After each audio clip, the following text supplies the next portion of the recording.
लोकांच्या मनामध्ये निर्माण झालेला आहे आणि तो गैरसमज दूर करणं हे माझं कर्तव्य असं मी या ठिकाणी आंबेडकरवादी एक कार्यकर्ता म्हणून मानतो. मुळातच बदर समितीचा अहवाल जो काही सादर झालेला आहे राज्य शासनाला आणि तो लोकांना सादर केलेला नाही, हा सुप्रीम कोर्टाने दिलेल्या निर्देशक तत्वांचं पालन करणारा आहे की नाही याची आपल्याला पहिल्यांदा शहानिशा करावी लागेल. आणि ज्या वेळेला आपण ही शहानिशा करतो त्यावेळेला आपल्याला लक्षात येतं की हा बदर समितीचा अहवाल सुप्रीम कोर्टाने दिलेल्या कोणत्याही निकषाचं पालन करणारा नाही. महाराष्ट्रातल्या मुख्यमंत्र्यांना आणि अनुसूचित जाती जमाती आयोगाचा मी सदस्य सचिव म्हणून कार्य केलेलं आहे. मी या सगळ्यांचं अनालिसिस केलं आणि अनालिसिस केल्यानंतर मी या ठिकाणी तुम्हाला सांगतो, सर पुढचं पान घ्या. या ठिकाणी मी तुम्हाला सांगतो काय झालेलं आहे. मुळातच मुद्दा असा आहे की या दृष्टिकोनातून जेव्हा प्रयत्न करतो त्यावेळेला अनुसूचित जातीच्या संदर्भात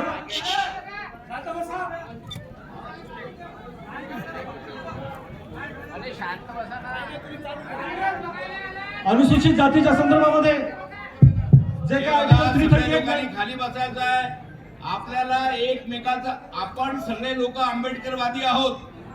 आपला लोकशाहीवर विश्वास आहे, आपला अभिव्यक्ती स्वातंत्र्यावर विश्वास आहे. जर आपण खऱ्या अर्थानं आंबेडकरवादी असो तर कोणी आपले जेव्हा विचार मांडतात त्याला आपलं अभिव्यक्त व्यक्त होत असतील तर आपण त्याचा सन्मान केला पाहिजे. कृपया सगळ्या वक्त्यांची भाषणं लोकांनी ऐकलेली आहेत, ते विरोधात असो की बाजूने असो. तेव्हा कृपया कोणीही वक्ता बोलत असताना कॉमेंट्स करू नये, त्याला पूर्णपणे बोलू द्या. तुम्ही स्वतःला जर आंबेडकरवादी म्हणत असाल तर अभिव्यक्ती स्वातंत्र्याचे तुम्ही पुरस्कर्ते आहात आणि तुम्ही जर वक्त्यांच्या भाषणामध्ये व्यत्यय घालत असाल तर मग तुम्ही अभिव्यक्ती स्वातंत्र्याच्या विरोधी असता. त्यामुळे कोणीही कृपया बोलू नये. वक्त्यांना 15 मिनिटाची वेळ दिल्यास त्यांना बोलू द्या. Let us be very pinpointed for this particular presentation. महाराष्ट्रामध्ये 275 PPT असलेले प्रेझेंटेशन मी महाराष्ट्राच्या मुख्य सचिवांना आणि मुख्यमंत्र्यांना दिलेलं आहे आणि ह्या निवेदनामध्ये स्पष्ट झालेलं आहे की सुप्रीम कोर्टाने ज्या काही गाईडलाईन्स दिलेल्या आहेत त्या गाईडलाईन्स मधल्या एकाही गाईडलाईन्सचं फॉलोअप ह्या बदर समितीने केलेलं नाही. त्यामुळे हा बदर समितीचा अहवाल जर उद्या प्रकाशित झाला तर तो सुप्रीम कोर्टासमोर आणि माननीय उच्च न्यायालयासमोर चॅलेंजेबल असेल हे मी या ठिकाणी सांगतो. साधा मुद्दा सांगतो या ठिकाणी आणि सांगतो की काय आहे अनुसूचित जातीचं उपवर्गीकरण आणि कशा पद्धतीने ही प्रक्रिया केली गेली पाहिजे. या संदर्भामध्ये मगाशी आपल्या गोतावळे साहेबांनी आदरणीय साहेबांनी मगाशी सांगितलं, आंध्र प्रदेशच्या राज्यामध्ये एक खटला झाला आणि तो न्यायालयामध्ये गेला. आंध्र प्रदेश राज्याने उपवर्गीकरण केलं. उपवर्गीकरण केल्यानंतर त्यांनी भारतीय संविधानाचं पालन केलं नाही.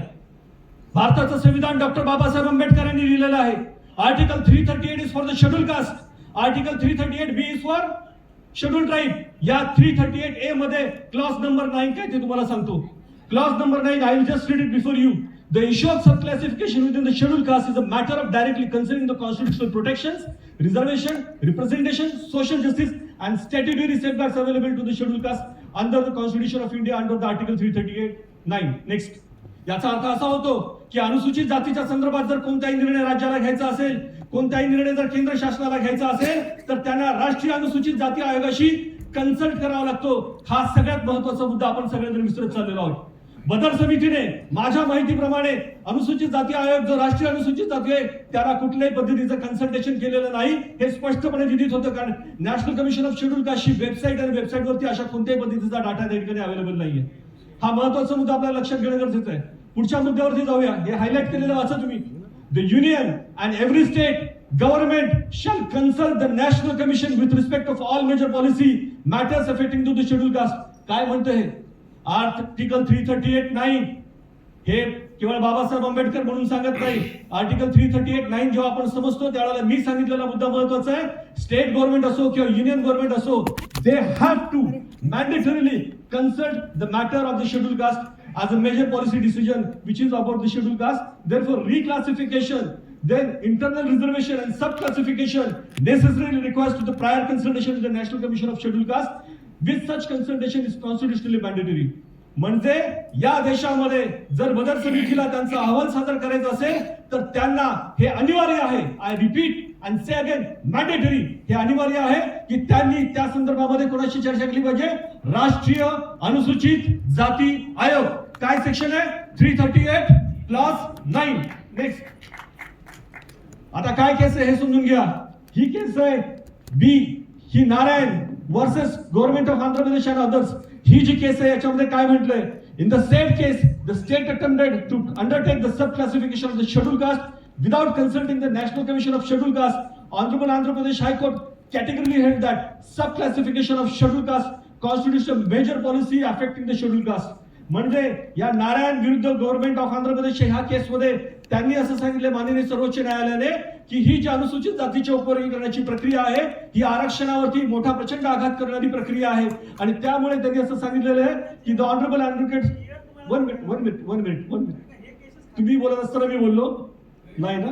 मी आता तुम्हाला सांगतो हा बदर समितीचा अहवाल येण्यापूर्वी तुम्ही जो काय अहवाल आणलेला होता, आपापसात बोलू नका सर, एक प्रोटोकॉल. हा बदर समितीच्या येण्याच्या 1 मिनिट लेट मी टॉक. ही प्रक्रिया नाही बोलण्याची. हा बदर समितीच्या अहवाल आणण्याच्या अगोदर तुम्ही जो अवकडा अहवाल आणला होता त्याच्यामध्ये किती जातीचे लोक होते, त्याच्यामध्ये किती जातीचे लोक होते, हा महत्वाचा प्रश्न आहे ना. मी विचारणार आहे तुम्हाला, जर त्याच्यामध्ये 59 जातीचे लोक नसतील तर तुम्हाला बोलण्याचा अधिकार नाही. स्पष्ट आहे. 59 जातीचे प्रतिनिधी नाही तर बोलण्याचा अधिकार नाही. मी दाखवतो तुम्हाला काय ते. Anyways that's a different issue. आता मी त्या कागदपत्रांवर जात नाही. हा महत्वाचा मुद्दा. Sub classification of schedule caste constitutes a major policy affecting the schedule caste. Consultation with the national commission of schedule caste. Constitutionally article 338(9) is mandatory. हे म्हटलेलं आहे. कुठे पालन केलं बदर समितीने, कुठे पालन केलं बदर समितीने? 2 वर्षाच्या कालावधीमध्ये बदर समितीने महाराष्ट्रामधल्या किती जिल्ह्यांमध्ये भेटी दिल्या, महाराष्ट्रामध्ये 59 जातीतल्या किती जातींना भेटी दिल्या, किती आमदारांना, या 59 जातीच्या 29 आमदार आहेत, किती आमदारांना भेटी दिल्या, 6 खासदार आहेत, किती खासदारांना भेटी दिल्या, किती जणांचं सर्वेक्षण केलं, एकाचंही सर्वेक्षण केल्याचं या ठिकाणी निदर्शनास येत नाही. तुम्ही अहवाल तयार करणार, 59 जातीच्या संदर्भामध्ये तुम्ही निर्णय घेणार, कोणाचा किती टक्का ते त्याला माहित नाही, कोणाची किती लोकसंख्या, त्या लोकसंख्येच्या प्रमाणात त्याला काय मिळालं हे त्याला माहित नाही, आणि तुम्ही सांगणार की बदरचा अहवाल मान्य करा. ही पद्धत आहे वागण्याची. तुम्ही सुप्रीम कोर्टाचं व्हायोलेशन करणार, तुम्ही सुप्रीम कोर्टाचं व्हायोलेशन करणार आणि तुम्ही आम्हाला सांगणार की बदर समितीचा अहवाल मान्य करा. अरे तुम्ही तरी वाचलाय का बदर समितीचा अहवाल? वाचला का? नाही वाचलं तर कसं काय सांगतात उपवर्गीकरण करा? कशाच्या आधारे सांगता तुम्ही? अरे 13% 59 जातीला समान संधी आहेत, 13 जागा आहेत ना. तुम्हाला उद्या 2.64% मिळाले तर तुम्ही 2.64% जागांमध्ये राहाल. मी या ठिकाणी सांगतो परवा GR आला महाराष्ट्र शासनाचा. मी सम्राटला पेपरला बातमी वाचली असेल, पहिल्या पानावरती 3 फोटो आहेत, त्याच्यामध्ये मी पण आहे. माननीय छगन भुजबळ आणि त्या ठिकाणी त्या राठोड साहेबांना आम्ही भेटायला गेलो, त्यावेळेला त्यांनी सांगितलं की मंत्रालयामध्ये नोट फुटत झाली होती की राखीव जागेच्या कोणत्याही सवलती जर अनुसूचित जाती, अनुसूचित जमाती, इतर मागासवर्गीय, भटके विमुक्त जाती जनजाती इन्क्लुडिंग मराठा ज्यांना आरक्षणाचा लाभ आहे त्यांनी सवलती घेतल्या असतील तर त्यांना ओपनच्या प्रवर्गामध्ये आरक्षण मिळणार नाही. म्हणजे तुम्हाला 2.64% मिळाले आणि समजा हा शासनाचा GR जर पुढे निघाला तर तुम्ही फक्त 2.64 जागांपुरता मर्यादित राहाल. ही भीती तुम्हाला समजत नाही का? ही भीती समजत नाही. लढाऊ कोण आहे हे समजून घ्या. आम्हाला शिकवू नका की आम्ही काय आहोत तुम्ही काय आहोत. तुम्ही समजून घ्या. मोठ्या भावाच्या भूमिकेमधून आम्ही महाराष्ट्र शासनाच्या मुख्यमंत्र्यांना निवेदन दिलं. आदरणीय छगन भुजबळ साहेबांनी, आदरणीय संजय राठोड साहेबांनी तिथे उहापोह केला आणि सांगितलं आमच्याही समाजाचा प्रश्न आहे. आर्टिकल 14 सांगते इक्वालिटी बिफोर लॉ. आर्टिकल 14 सांगते इक्वल प्रोटेक्शन ऑफ लॉ. मग जर 14 सांगत असेल तर तुम्ही सुप्रीम कोर्टाच्या निर्णयाचं उल्लंघन करताय. सौरव यादव वर्सेस उत्तर प्रदेशची जी स्टेटच्या हा संदर्भातला निकाल होता त्याच्यामध्ये सांगितलं की वयाच्या संदर्भातल्या कोणत्याही सवलती असतील त्या घेतल्या असतील तर खुल्या प्रवर्गात त्याला नाकारता येत नाही. हे स्पष्ट एवढंच सगळं उल्लंघन होत आहे. त्या संदर्भात तुमचा आवाज काय? त्या संदर्भात फक्त बोलतानीच बोलायचं का? हा महत्वाचा मुद्दा नाही. आम्ही तिथे बोललो म्हणून हे थांबवलेलं आहे. आता हे थांबतं का नाही थांबतं नंतरचा, कारण हा महाधिवक्त्यां पुढे गेलेला प्रश्न आहे. पुढचा मुद्दा सांगतो तुम्हाला. Let's go ahead. Next. Sub classification schedule caste cannot be said to be a matter not affecting the schedule caste. Therefore, consultation with the National Commission of Scheduled Caste under Article 338(9) is mandatory. The state government is bound to consult the National Commission before taking any decision. भारताचं संविधान सांगते तुम्हाला कोणताही निर्णय घेण्याच्या अगोदर, राज्याला कोणताही निर्णय घेण्याच्या अगोदर राष्ट्रीय अनुसूचित जाती आयोगाला कन्सल्ट करणं मॅन्डेटरी अनिवार्य आहे. हे काय सांगतंय? भारताचं संविधान सांगतोय, मी सांगत नाही. Is this right or not? Right. You can see it right now. उगा तुमचा मोबाईल बघा आणि त्याच्यामध्ये 338(9) काय ते बघा, तुम्हाला समजेल. Next slide please. याच्यामध्ये जे प्रिन्सिपल जजमेंट मध्ये दिलेलं आहे, constitutional principles laid down, sub classification of schedule caste is a major constitutional policy matter. म्हणजे अनुसूचित जातीचं उपवर्गीकरण करणं हे महत्वाचं संविधानिक प्रक्रिया आहे असं त्याच्यामध्ये सांगितलेलं आहे. Consultation with the National Commission of Scheduled Castes under Article 338(9) is mandatory. The National Commission has constitutional authority to examine an impact of the measures and constitutional safeguards to be available to the scheduled caste. Any action undertaken without such consultation is unconstitutional. कोणतीही भूमिका, any action, मी मराठीत translation करून सांगतो, कोणतीही भूमिका जर राज्य सरकारने घेतली, जर national commission of schedule caste नाही घेतली तर काय म्हणतो honourable high court, it is unconstitutional. काय म्हणतं ते? अनकॉन्स्टिट्युशनल म्हणजे असंविधानिक आहे. मी बोलतोय का? कोण बोलतोय? उच्च न्यायालय बोलतोय, माननीय उच्च न्यायालय बोलतोय. का बोलतोय? आर्टिकल 338(9) प्रमाणे म्हणतोय. हा महत्वाचा मुद्दा लक्षात घेणं गरजेचं आहे. पुढे चला. या ठिकाणी सांगितलेलं या सगळ्या केसमध्ये मी तर 275 पानांची पीपीटी सगळ्या ग्रुपमध्ये स्प्रेडअप केली. आपली पुस्तकं कोणी विकत घेत नाही म्हणून तो भाग वेगळा आहे. पण या ठिकाणी सांगतो, इफ द जस्टिस बदर committee has undertaken any study, recommendation, report, framework और policy concerning the subclassification, internal reservation and categorization within the scheduled caste without a prior consultation of the National Commission of Scheduled Caste, the entire process becomes unconstitutional for the following reasons. म्हणजे ही संपूर्ण प्रक्रिया असंविधानिक ठरते. तुम्ही उद्या कोर्टात जाऊ शकता, yes or no? तुम्ही या बदर समितीच्या विरोधामध्ये कोर्टात जाऊ शकता. उपवर्गीकरणाची प्रक्रिया नंतरची आहे. तुम्ही या समितीच्या विरोधामध्ये जाऊ शकता का? कारण violation of article 338(9) of the constitution of India, भारतीय संविधानाच्या 338(9) अनुच्छेदाचं तुम्ही उल्लंघन केलेल्या बदर समितीने. Violation of article 14 equality before law equal protection of law, article 15(4) equal protection, no discrimination will be done on the any particular citizen of the India on the grounds of caste, religion, place of birth, sex, descent. हे याच्यामध्ये म्हटलेलं आहे. 15 article 16(4) equality of opportunity in the matter of employment, article 17 untouchability prohibition, article 338 National Commission of Scheduled Caste आणि article 341 of the Constitution says that all the scheduled castes are homogeneous community. हे जे काय म्हणतात ना 341 चा काही कुठे भंग होत नाही, हे नाही ते नाही. 341(2) वाचा. आहे तुमच्याकडे मोबाईल? 341(2) वाचा भारताच्या संविधानामध्ये. त्याने स्पष्टपणे असं म्हटलेलं आहे की राज्याला अनुसूचित जातीच्या यादीमध्ये कोणताही बदल करण्याचा अधिकार नाही.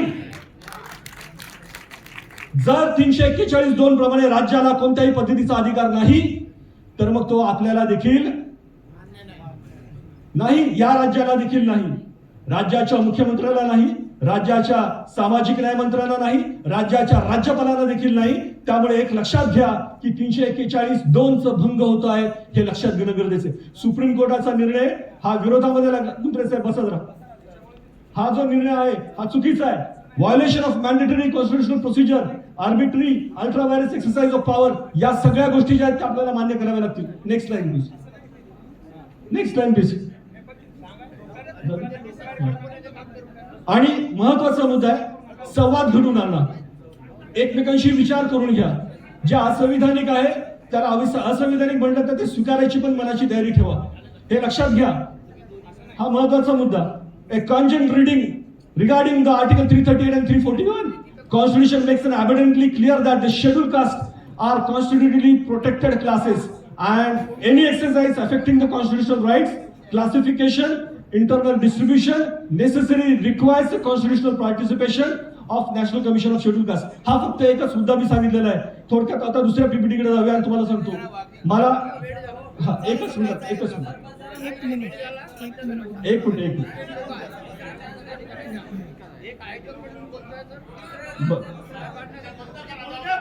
बरं ठीक आहे.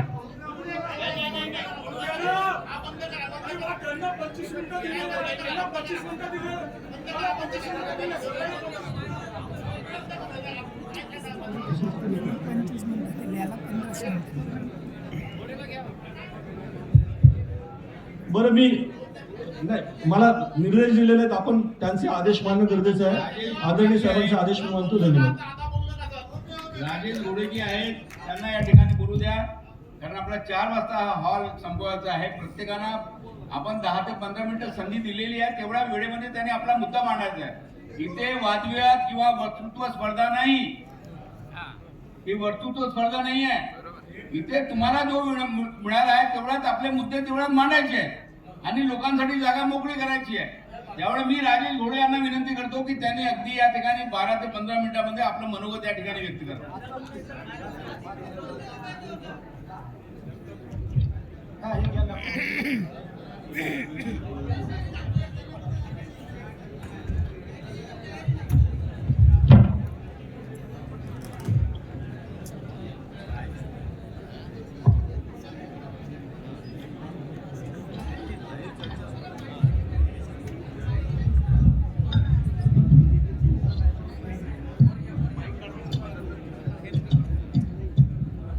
प्रथमतः सर्व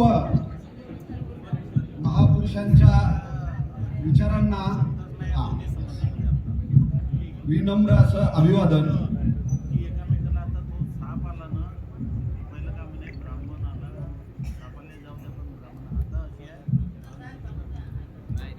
आताच आपण सगळ्यांनी महापुरुषांच्या प्रतिमांचं पूजन केलेलं आहे आणि आताच नाही तर हमेशा आपण महापुरुषांच्या प्रतिमांचं पूजन करतो.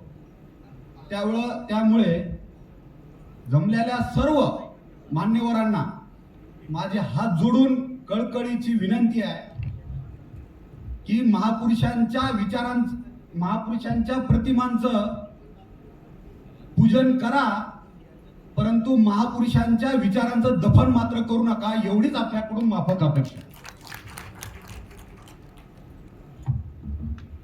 आता दोन्हीकडे छावणीचं स्वरूप निर्माण झालेलं. आता माझं मत आहे, मला मांडू द्या. हे काय तुमचं मत नाही, हे माझं मत आहे आणि ते मी मांडणार आहे. आणि हे मला मांडण्याचा अधिकार बाबासाहेब आंबेडकरांनी दिलेला आहे. हा जरा लोकशाहीमध्ये थोडीशी हुकुमशाही ठेवावी लागते का की असं मला वाटायला लागले. तर त्याच्यामुळे शांत बसा, जरा ऐकून घ्यायचं असलं तर. ज्याला ऐकू वाटत नाही त्यांनी बाहेर जा.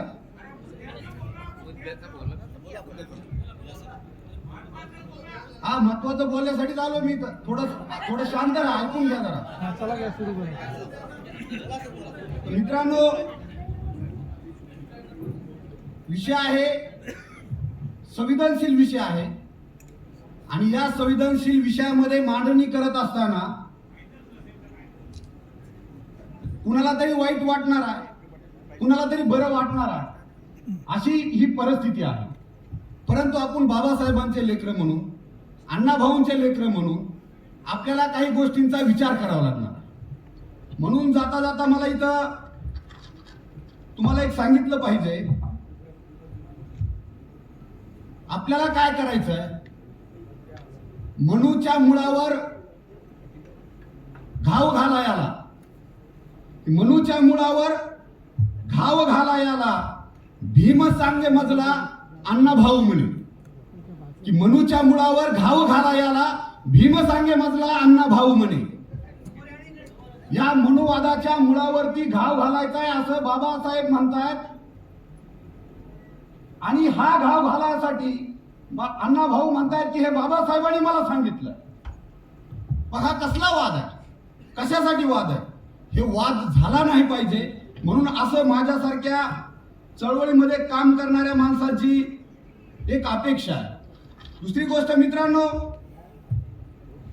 देशामध्ये दोन विचारांचा संघर्ष सुरू आहे. एक आहे समतावादी आणि एक आहे विषमतावादी. आता जर या देशामध्ये दोनच विचारांचा संघर्ष सुरू असेल, समतावादी आणि विषमतावादी, तर आता आम्हाला ठरवण्याची वेळ आली आहे की नेमका आम्ही कोणत्या विचारांच्या बाजूने उभा टाकायचा. समतावादी विचारांच्या बाजूने उभा टाकायचा का विषमतावादी विचारांच्या बाजूने उभा टाकायचा. तर मला वाटतं हे आता ठरवण्याची वेळ आलेली आहे की आपल्याला ठरवावं लागणार आहे येणाऱ्या काळामध्ये. म्हणून दुसरी गोष्ट सांगत असताना मला इथं सांगितलं पाहिजे की या देशातली RSS त्यांचा विचार पेरण्यासाठी ते काय करतायत, तर ते तंड्यावर जात आहेत, वस्तीवर जात आहेत, कुठं कुठं जात आहेत. आम्ही काय करतोय, आमचा जर समतावादी विचार असेल, या देशामध्ये विषमतावादी विचारांची जर पेरणी होत असेल, तर समतावादी विचारांचे लोक काय करतात, तर माझ्यासारख्या कार्यकर्त्याचं मत आहे, या देशामध्ये विषमतावादी विचार पेरून पेरून या देशातली विषमता निर्माण करणारी जर सरकार या देशामध्ये निर्माण होत असेल आणि सत्तेवर बसत असेल, तर समतावादी विचारांची आणि आंबेडकरी मुवमेंटची ही हार आहे. आम्ही सगळे हरलेलो आहे की आम्हाला इथला विषमतावादी विचार मारता आलेला नाही. समतावादी लोकांना मारता आला नाही आम्हाला हा विचार. हार आमची सबसेल झालेली आहे. मला सांगा, मी एका दिवशी एकनाथरावजी आव्हाड साहेब यांच्यासोबत त्यांच्या ऑफिसवरनं येत होतो. येत असताना रस्त्यामध्ये एक व्यक्ती आम्ही बघितली.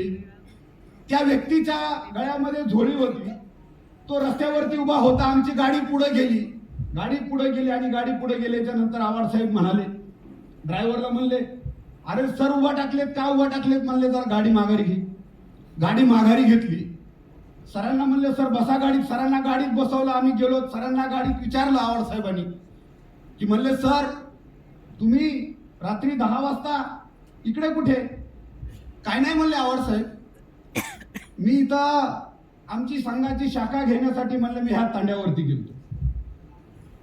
एक बंजारा समाजाचा तांडा होता, त्या तांड्यावरती गेलतो म्हणले. आव्हाड साहेबांनी माझ्याकडे बघितलं, त्या सरांना सोडलं आणि सरांना उतरल्याच्या नंतर आव्हाड साहेब मला म्हणाले, हे बघ राजू, तू जर असा एसीच्या गाडीमध्ये फिरणार असतील तर तुझं काही होणार नाही. हा 85 वर्षाचं म्हातारं जर त्यांचा विचार पेरण्यासाठी, संघाचा विचार पेरण्यासाठी जर इकडे वाड्या वस्तीवर जाणार असेल, तर तुला जर बाबासाहेबांचा विचार पेरायचा असेल तर तुला या गाडीत फिरून चालणार नाही. तू वाड्या वस्ती आणि तंड्यावरती गेला पाहिजे. आम्ही किती वाड्या वस्तीवर तंड्यावरती गेलो. त्यांचा विचार पेरण्यासाठी ते पारद्याच्या पालावरती चालले. आम्हाला आमचा बाबासाहेबांचा आंबेडकरी विचार आमच्या मांगाच्या घरामध्ये आम्हाला पेरता आला नाही, तर काय होणार आहे? काय होणार आहे? या देशाची व्यवस्था, या देशाची सत्ता आज लक्षात घ्या, तुम्हाला आरक्षणाच्या मुद्द्यावरून भांडवतीय आणि या देशाच्या सत्तेवरती बसलेली आहे. आणि ही व्यवस्था आम्हाला भांडवत असताना आम्ही मात्र त्यांनी टाकलेल्या अजेंडाला बळी पडतोय. हे सगळ्यात धोकेदायक आणि दुःखाची बाब आहे माझ्यासारख्या कार्यकर्ते. आता मी नाईलाजाने मला माझी जात सांगावं लागते. मांग जातीत जन्माला यावं हे माझ्या हातात नाहीये, पण कोणत्या विचाराने मरावं हे मात्र माझ्या नक्की हातात आहे. त्या जाती जन्माला येणं हे माझ्या हातात नव्हतं, पण कोणत्या विचाराने मरायचं हे माझ्या हातात आहे. म्हणून हे विचार म्हणजे माझा निळा माझ्या गळ्यात मी घातलेला आहे. आणि मी माझ्या कुटुंबाला आणि माझ्या बायकोला देखील सांगून ठेवलेला आहे, मी ज्या वेळेस मरल त्या दिवशी माझ्या कफनवरती निळा टाका. म्हणून माझ्यासारख्या कार्यकर्त्याचं मत आहे की समाजामध्ये काम करत असताना आपल्याला विचारांची लढाई आहे. आपण कुठल्या विचारांच्या ट्रॅकमध्ये अडकतोय, कुठल्या विचारांच्या ट्रॅकमध्ये अडकतोय. आता मला तर असं म्हणायचं, बडोले साहेब आहे तिथं 13% आरक्षण आहे. आमचं भांडण कशासाठी आहे बघा, आमचं भांडण चाललंय आरक्षणासाठी.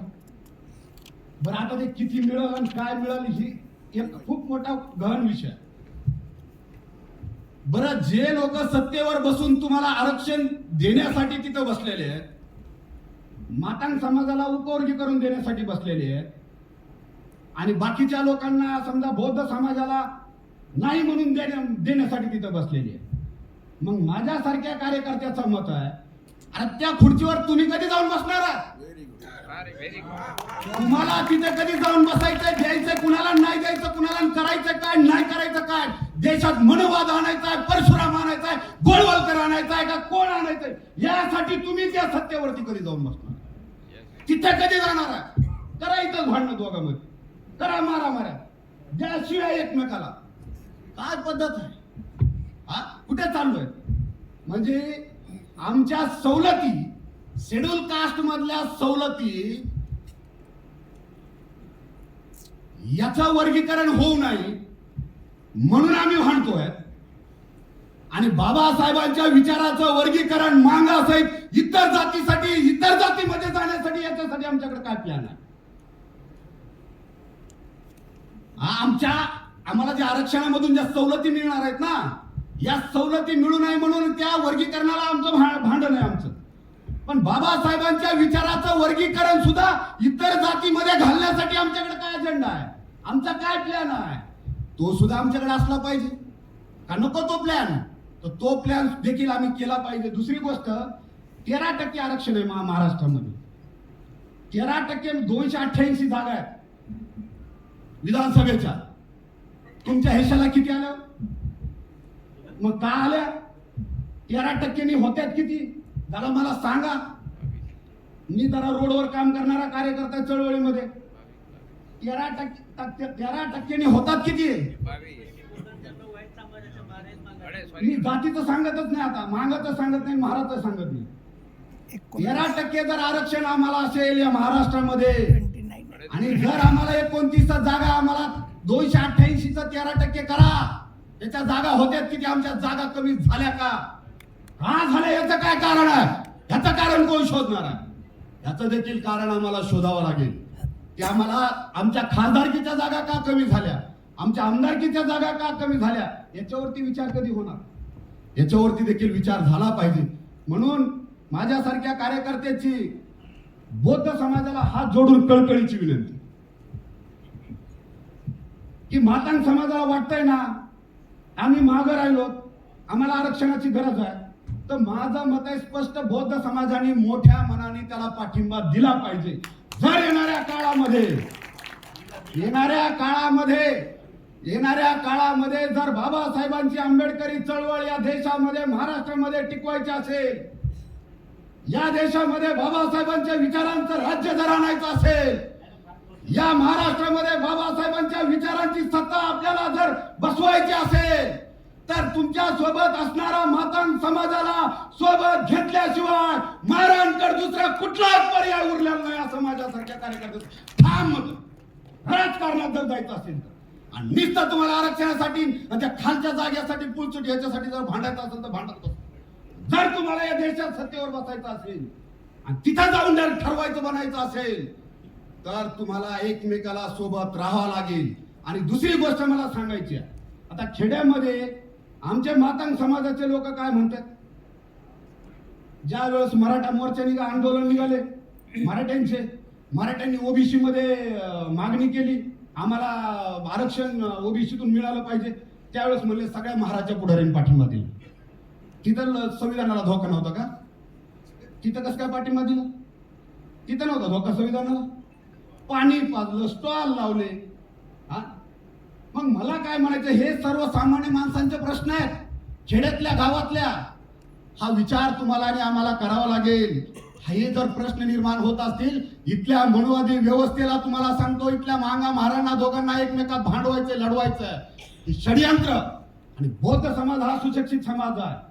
मांगाचं तर मी समजू शकतो, मातांग समाजामध्ये शिकलेली लोक नाहीत, अडाणी माणसं आहेत, जास्त शिकलेले लोक नाहीत. भरांडे साहेबांसारखे, आमच्यासारखे 10-5 कार्यकर्ते तुम्हाला दिसतील कुठेतरी बोलणारे, बाबासाहेबांचा विचार सांगणारे. आता मी तुम्हाला इथं याच्यामध्ये दाखवू शकतो, कितीतरी माझ्याकडे व्हिडिओ आहेत. मातांग समाजाचा काल एक शिक्षक मेला, त्याच्या मेल्याच्या नंतर त्यांच्या अंत्यविधीमध्ये धम्मं शरणम गच्छामी, बुद्धम शरणम गच्छामी सुरू होतं. त्या मागाने कुठे जायचं?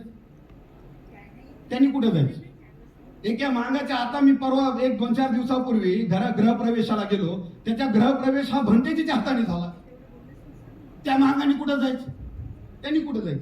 म्हणून माझ्यासारख्या कार्यकर्त्याचं असं मत आहे की जर आपल्याला या देशामध्ये समता प्रस्थापित करायची असेल, समता आणायची असेल, तर विषमतावादी विचारांचा आपल्याला नायनाट करायचा असेल, विषमतावादी विचारांना हरवायचं असेल, तर समतावादी विचार करणाऱ्या लोकांना सगळ्यांना एकत्र यावं लागेल. त्याच वेळेस या देशातली विषमतावादी व्यवस्था नष्ट होईल. नसता या देशामध्ये, मी तुम्हाला एवढं सांगू शकतो की या महाराष्ट्रात, मी देशाचं नाही सांगत, आता महाराष्ट्रामध्ये महाराजांच्या नंतर आंबेडकरिझम पाळणारा जर कुठला समाज असेल तर तो मातंग समाजाचा.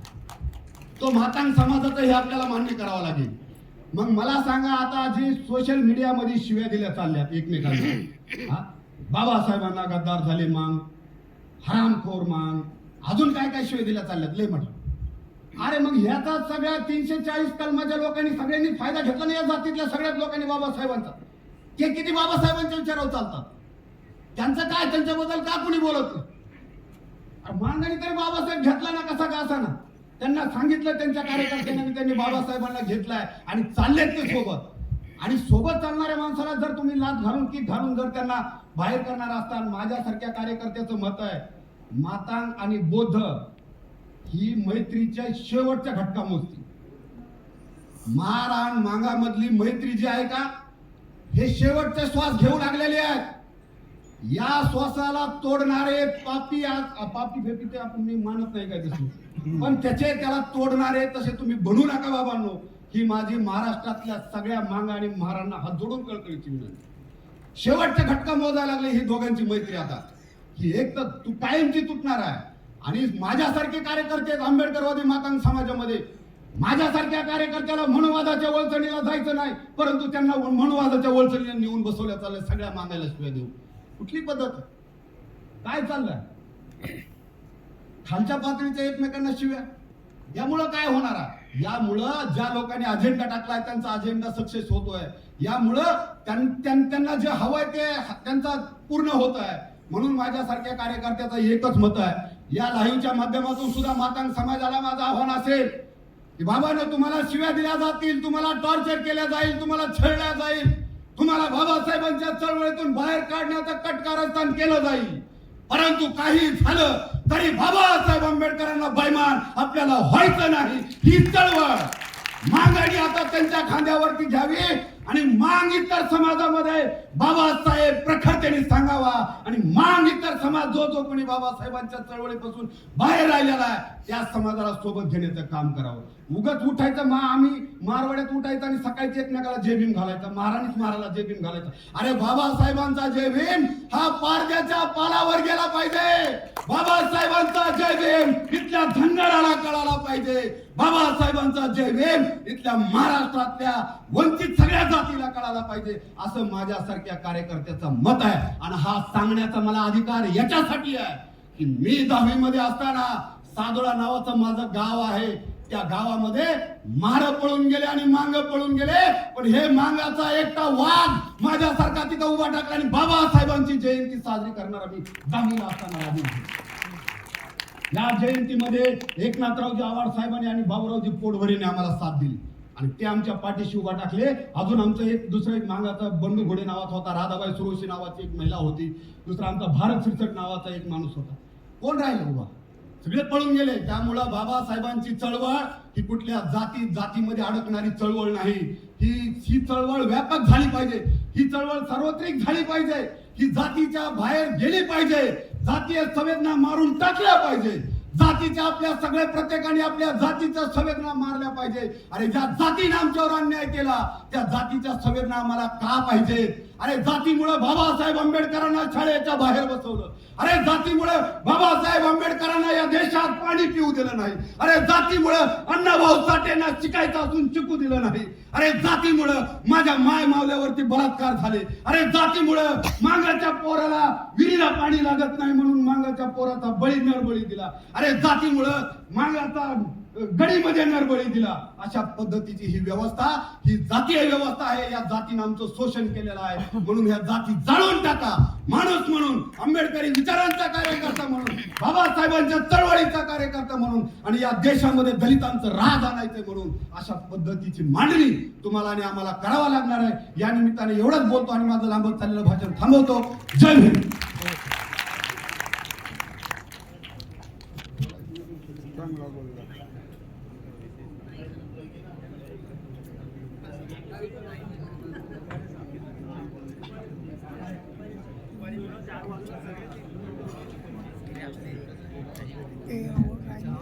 वाल्मिकी समाजाचे त्यानंतर वाल्मिकी समाजाचे पुण्यावरून आलेले मुकेश दुपारेजी आपले विचार व्यक्त केले. वेळेची मर्यादा आहे त्यांनी वेळेच्या मर्यादेमध्ये आपले विचार व्यक्त करा. वेळेची मर्यादा निश्चितच पाळणार आहे. मी जेव्हा पुण्यावरून मला फोन आला होता तेव्हाच मला असं सांगण्यात आलं होतं की तुम्हाला इथे यायचं आहे, आणि मी तेव्हाच सांगितलं होतं की मी 1.5-2 तास बोलेन. मी तुम्हाला यासाठी सांगितलं की तुमच्या डोक्यावर जे टेन्शन आलं आहे सगळं या आरक्षणाच्या उपवर्गीकरणाचं, ते टेन्शन मी घालवतो. बदरच्या डोक्यावरचं मी घालवलं, शासनाच्याही डोक्यावरचं घालवलं, आता तुमच्या डोक्यावरचं घालवतो. काय झालं आहे, ज्याच्यासाठी चिंतन आहे त्या चिंतनाची काही देणं घेणं नाही, आणि जे चालू आहे ते चिंतनात काही दिसलेलं नाही. कोर्टापर्यंत जाऊन आलो आपण, सुप्रीम कोर्टापर्यंत गेलो, इकडे सगळं समाज धुंडून काढला. अरे हे तर माहित करा अगोदर का तुम्हाला मिळणार आहे किंवा नाही, आणि जे मिळेल ते या 13% राहण्यामध्ये फायदा आहे की नुकसान आहे हे तुम्ही समजून घेतलं पाहिजे. ज्या दिवशी हे बदर कामाला लागले, नव्हे तर बदरची नियुक्ती व्हायचीच होती, त्याच्या अगोदरपासून आमची टीम कामाला लागली. हे आम्ही संशोधन केलं 6 महिन्यात, आणि 26 जानेवारी 2025 ला ते प्रकाशित केलं. त्याचे 3 मार्गदर्शक राहिलेले आहे. ऍडव्होकेट दिलीप काकडे, डॉक्टर भीमराव सोनुले मुंबई विद्यापीठातून सेवानिवृत्त झालेले आहे, आणि 3रे मार्गदर्शक रवींद्र मुंद्रे इथं बसलेले आहे. माझ्या मार्गदर्शनात संशोधन झालं. 15-20 प्राध्यापक माझ्यासोबत काम करत होते, आणि तो अहवाल आम्ही प्रकाशित केला. सामाजिक न्याय विभागाचे जे सचिव आहे त्यांच्यासोबत या अहवालावर 1 तास डिस्कस केला, आणि त्यांना समजावून सांगितलं की तुम्ही जे बदर समिती नियुक्ती केलेली आहे त्या बदर समितीला निर्णय घेत असताना ज्या इनपुट पाहिजे ते माझ्याशिवाय महाराष्ट्र शासनाजवळ नाही. त्यामुळे हा अहवाल तुम्ही स्वीकारा. जर शासनानं याचे वाजवी मूल्य आम्हाला दिले तर आम्ही तो अहवाल तुम्हाला देऊ, अन्यथा देणार नाही. खासगीमध्ये त्यांना हे सांगितलं, या अहवालाचे 25 लाख रुपये लागतील. या अहवाल तयार करण्याकरता आम्हाला समाजानं 12 लाख रुपये दिले आहेत. त्यातले सर्वात मोठे डोनर इथंच बसले आहे, रवींद्र मुंद्रे.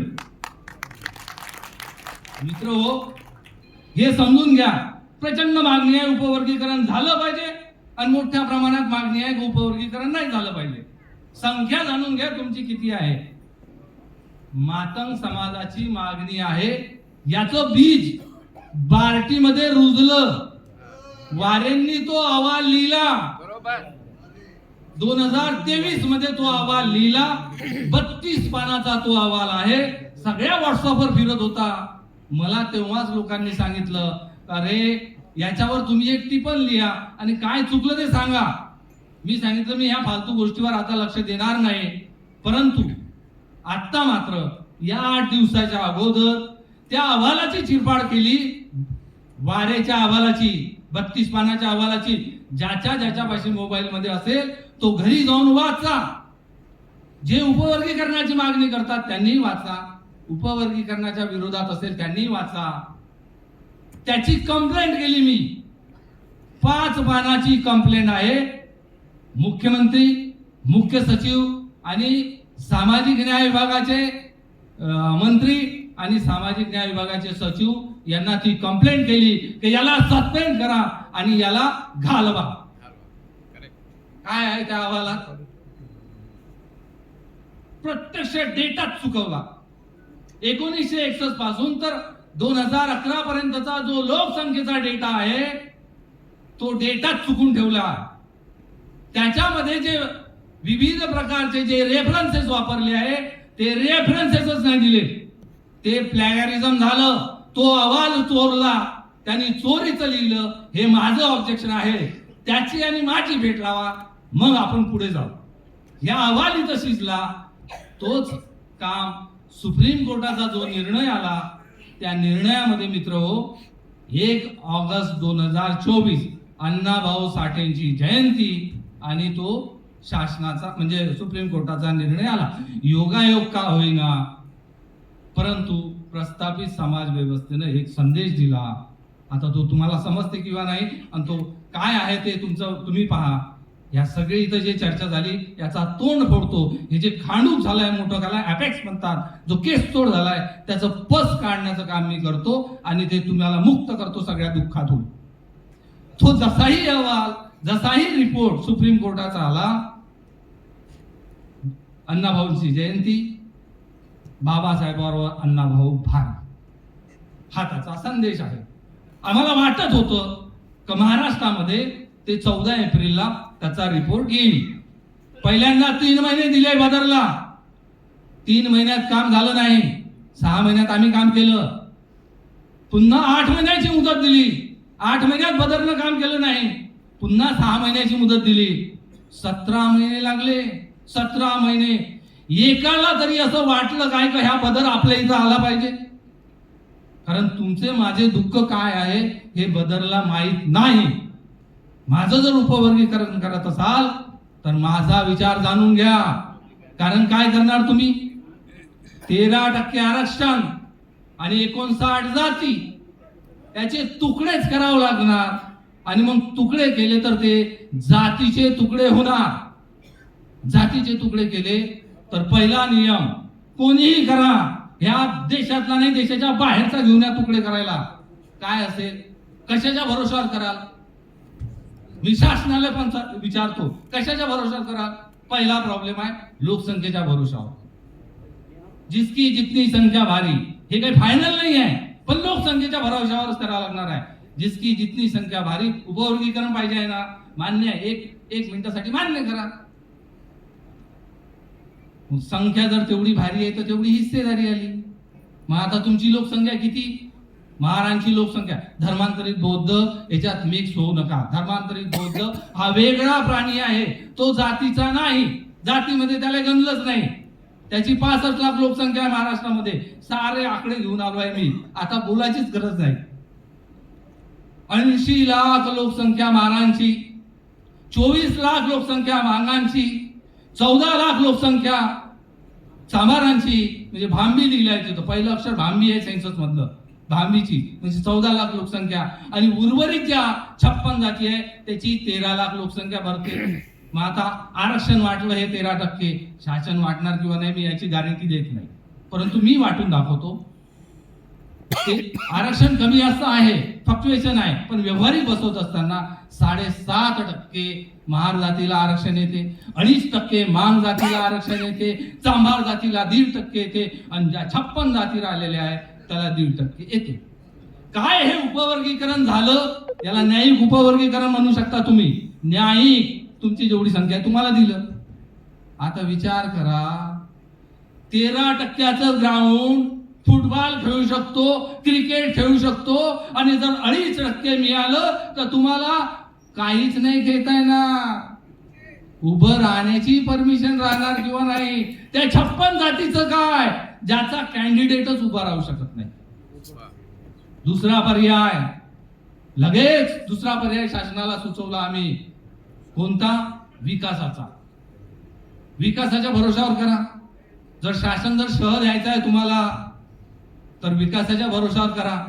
विकासाच्या भरोशावर केलं मग विकासाच्या, इथं लोकांनी काहीतरी म्हटलं, ह्युमन डेव्हलपमेंट इंडेक्सचं नाव काढलं. विकास मोजण्याचं साधन ह्युमन डेव्हलपमेंट इंडेक्स आहे. महाराष्ट्र शासनानं एकही जातीचं मोजलेलं नाही. आमची मागणी आहे, मी मागणी केलेली आहे शासनाला, अनुसूचित जातीचं उपवर्गीकरण करण्याच्या पूर्वी या अनुसूचित जातीचा जातीनिहाय मानव विकास निर्देशांक काढा. अरे कोण विकसित आहे ना कोण नाही हे तर समजू दे. मग तुम्ही म्हणा धर्मांतरित बौद्धांचा विकास झाला, महारांचा विकास झाला, मग या जातीचा झाला. माझ्यापाशी सेन्ससनं दिलेल्या 19 इंडिकेटरची आकडेवारी तुमच्या घरून घेतली जाते, जे फेब्रुवारी महिन्यामध्ये घेणार आहे. आता फक्त घरांचा सर्वे सुरू आहे, काही गोंधळून जाऊ नका. घरांचा सर्वे सुरू आहे, हे फेब्रुवारी पर्यंत आकडेवारी येईल. त्यानंतर माणसाची गणना सुरू होईल फेब्रुवारी पासून. तुमची हे अगोदरची जे गणना झाली आहे त्याच्यामध्ये 19 इंडिकेटरची आकडेवारी नेली आहे. आम्ही या 19 इंडिकेटर पैकी लोकसंख्या दोन्ही याची काढली, 17 इंडिकेटरचा अभ्यास केला. इकडे 59 जाती, इकडे 17 इंडिकेटर, याचा सार काढला. त्याला डेमोग्राफिक हेल्थ म्हटलं आम्ही, हे आकडेवारी फक्त आमच्यापाशी आहे, या पुस्तकात आहे. महाराष्ट्र गव्हर्नमेंट काढू शकत नाही माझ्या समोर, त्यांच्यापाशी तज्ज्ञ असले तरी. आणि मग कोणाची हेल्थ किती आहे, कोण सुधारलेलं आहे, त्याच्यामध्ये काय सामाजिक, शैक्षणिक आणि आर्थिक असे इंडिकेटर आहेत. कोण सुधारलेलं आहे, ह्या 59 जातीपैकी आमचे गाईड आहे त्यांनी म्हटलंय एकही जात सुधारलेली नाही. महाराष्ट्रामध्ये महाराष्ट्राचा जर इंडिकेटर एक पकडला, त्यांची सर्वसामान्य प्रगती जर एक पकडली, तर इथे एकही अशी जात नाही ज्याची एक असा इंडिकेटर आलेला आहे, ज्याचा सगळ्यांचा इंडिकेटर 0 पॉइंट खालीच्याच आहे. मग त्याही पेक्षा ह्या 59 मधल्या कोणत्या सुधारलेल्या आहेत, तर असं दिसून येते कच्चा आंबार नावाची जात आहे, तिचा इंडिकेटर 0.941 आहे. खाटीक आहे, त्यांचा इंडिकेटर 0.935 आहे. महाराजा किती, अरे सांगा की नाही, 0.920 आहे, 0.920. मग मागांचा किती, 0.894 आहे. थोडासाच फरक आहे वर यायचा. म्हणजे आम्ही सुधारलो नाही, आमची प्रगती झाली नाही. अरे हे शासन प्रगती होऊ द्यासाठी लागले काय, अरे काही बोलणं, अरे होतच नाही. इथे फक्त एक गोष्ट लक्षात ठेवा, मी येऊ नाही येऊ पुन्हा नागपुरात, विचारामध्ये फरक पडलेला आहे. काय, संविधानानं असं म्हटलं की हे प्रतिनिधित्व आहे, तुम्ही असं समजता हे पोटभराचं साधन आहे, हे गरिबी हटावाचा कार्यक्रम आहे, हा कल्याणाचा कार्यक्रम आहे. अबे हे बेचूट आहे, ह्या गरिबी हटावाचा पोटभराचा धंदाच नाही आहे. हे प्रतिनिधित्व आहे. प्रतिनिधित्व साधं येत नाही, प्रतिनिधित्व आणावं लागते. एक जागा जरी असली, साधं घ्या. मी 10व्या वर्गाची, आता तुमचा पोरगा 10वा वर्ग पास झाला, स्कॉलरशिप पाहिजे. अरे त्याला त्याच्या गुणानुक्रमे दावा होऊ लागेल, त्याला फॉर्म भरावा लागेल, त्याच्या पालकाचं उत्पन्न 2.5 लाखाच्या आतमध्ये पाहिजे, तरच त्याला स्कॉलरशिपचा फॉर्म भरता येते, नाही तर भरताच येत नाही. त्याला अटी आणि शर्ती लागू असतात. त्या अटी आणि शर्ती जर पूर्ण केल्या तरच तुम्हाला त्याचा लाभ मिळते, अन्यथा लाभ मिळू शकत नाही. मग बदर समितीच्या अहवालात काय आहे, हा सगळ्यात महत्वाचा प्रश्न. बदर समितीच्या अहवालात काय आहे, जसाही निर्णय आला, म्हणजे आता त्यांनी तो मांडला, आता त्या तारखा वगैरे सोडून द्या, 16 तारखेला मांडला, 17 तारखेला मांडला. बदरची नियुक्ती कोण केली, बदरची नियुक्ती केली सामाजिक न्याय विभागाचा GR आला 15 ऑक्टोबर 2024 ला. मला असं वाटते की या ठिकाणी साहेब तर गेले, त्यांनी लक्ष घातलं पाहिजे, ते सत्तेत आहेत.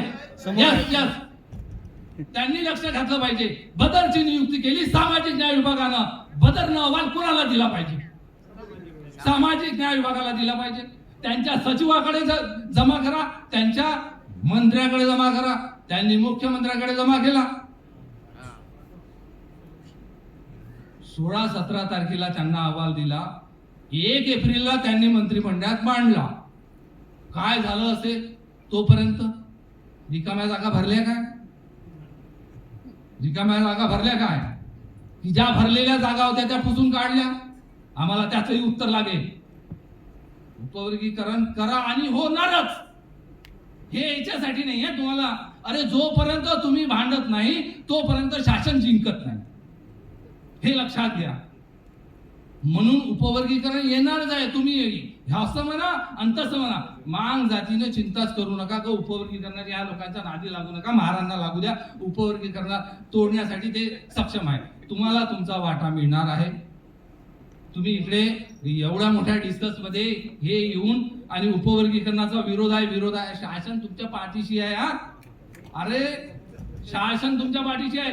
इथे बैठक झाली, मुंबईमध्ये बैठक झाली, दुसऱ्या दिवशी मंत्र्याची मीटिंगला हजर राहू शकते. आता मी मागतो मंत्र्याला भेट द्या. महिनाभर तर मला मंत्रीच भेटत नाही. अरे आमचाच मंत्री भेटत नाही, मुख्यमंत्री कधी भेटणार आहे. त्यानंतर या उपवर्गीकरणाच्या अहवालामध्ये ज्या बाबी नोंदलेल्या आहेत त्या बाबींवरही चर्चा झाली पाहिजे. बदरच्या अहवालात काय आहे कोणालाही माहित नाही.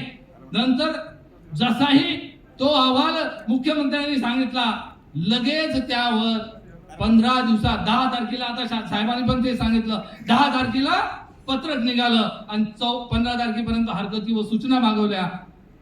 जयंतीचा काळ होता, बापाची जयंती चालू होती, सगळे लोक बिझी आणि म्हणून ते थांबवण्यात आलं आणि तुम्हाला वेळ देण्यात आला. पत्र आलं आणि पत्रामध्ये लिहिलं की तुम्हाला 30 तारखेपर्यंतचा वेळ आहे. हे तुमच्या मंत्र्यांना तुम्हाला लॉलीपॉप दिलेला आहे. अरे थोडस समजून घ्या. जे प्रेस नोट दिलेली आहे, झोपेत नका चालू. त्या प्रेस नोटवर मंत्र्याची सही नाही, त्या प्रेस नोटवर त्यांचे डेट नाही, त्या प्रेस नोटला आउटवर्ड नंबर नाही, त्या प्रेस नोटला पत्र क्रमांक नाही. हे काय चालू आहे? अरे पत्रचाराचा एकही नियम पाळला नाही, 30 तारीख डेट वाढली. आम्हाला त्यावर लोकांनी सांगितलं उपवर्गीकरणावर आपल्या हरकती व सूचना द्यायच्या आहे. मी 9 पानाचा ड्राफ्ट लिहिला आणि जनतेमध्ये प्रसारित केला. तर अशा प्रकारच्या हरकती व सूचना त्यावर घ्या. त्या घेतल्या. आता त्या हरकती व सूचनावर शासन काय करणार आहे तुम्हाला माहित आहे काय? एखाद्या तरी महाराला माहित आहे काय? एखाद्या तरी मांगाला माहित आहे काय? चांभाराला माहित आहे? अरे शासन काहीच नाही करणार आहे. किती आल्या हरकती व सूचना? एका पेपरनं चालवलं का मला तो 50,000 आल्या. काही मूर्खासारखं ते आलं. तो पत्रकार आहे का मजाक आहे? 78,000. यस, 78,000 हरकती व सूचना आल्या. 3,300 सूचना डायरेक्ट हार्ड कॉपी मध्ये आहे. 75,000 सूचना आहे. 75 पैकी 72%, 75,000पैकी 72% या विरोधात आहे.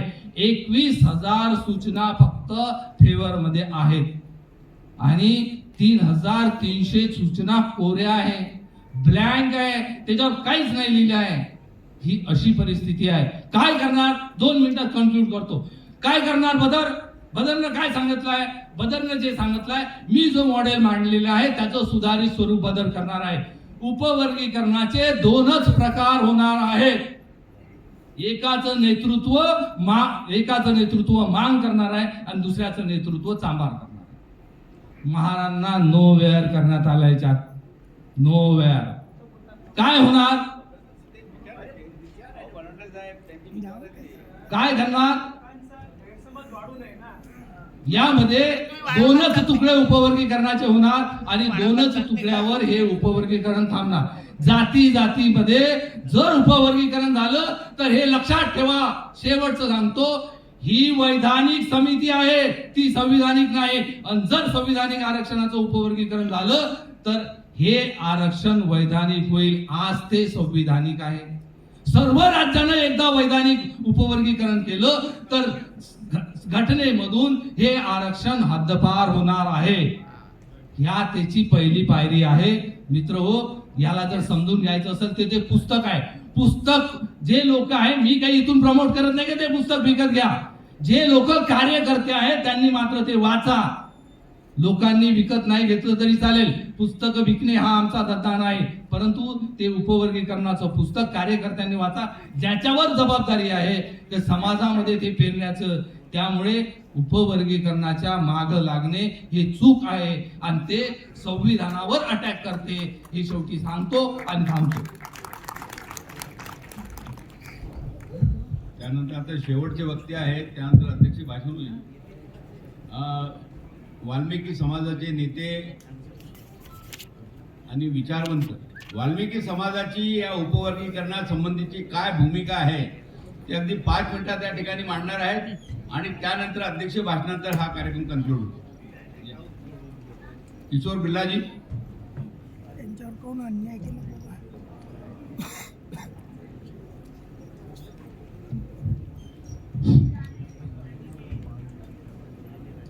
सर्वप्रथम भारतीय संविधान के निर्माता परम पूज्य बाबा साहब को अपना वंदन प्रस्तुत करता हूँ, उन्हें नमन करता हूँ.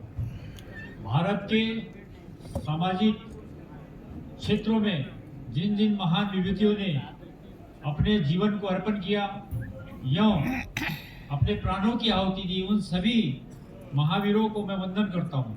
साथियों,